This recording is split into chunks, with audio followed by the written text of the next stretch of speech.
Pemirsa, terima kasih pian masih bersama kami. Berita selanjutnya menghabarkan, sejak musibah banjir terjadi di Kalimantan Selatan, berbagai bantuan pun terus mengalir ke berbagai posko pengungsian Wan Dapur Umum, termasuk dari Badan Musyawarah Perbankan Daerah Kalimantan Selatan. Bantuan ini pun juga diberikan pada posko pengungsian Banjarmasin Utara, Wan Banjarmasin Selatan.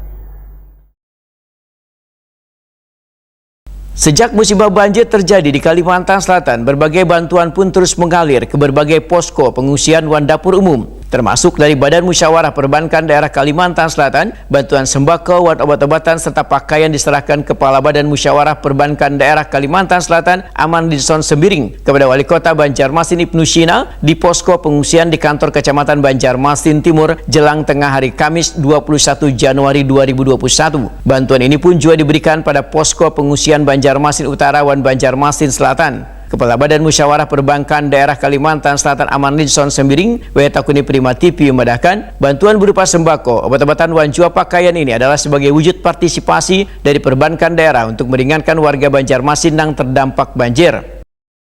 Kami ada di sini mewakili semua dari perbankan. Dalam kondisi keprihatinan begini, kami masih ingin berpartisipasi untuk ikut meringankan beban masyarakat. Pada kesempatan ini melalui pemberian bantuan yang dananya semua dari dana Badan Musyawarah Perbankan Daerah, ya iuran perbankan lah yang ada, ya.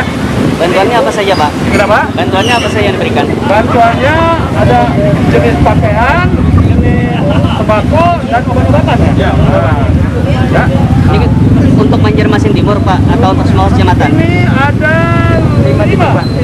Banjarmasin Timur ada 3 titik dan Banjarmasin Selatan ada 2 titik. Nah, jadi mudah-mudahan ini bisa sedikit meringankan masyarakat kita yang terkena banjir ini. Turut hadir Kepala Cabang Utama Bank Kasel Firmansyah, Wan perwakilan dari bank lainnya, serta instansi Wan stakeholder terkait.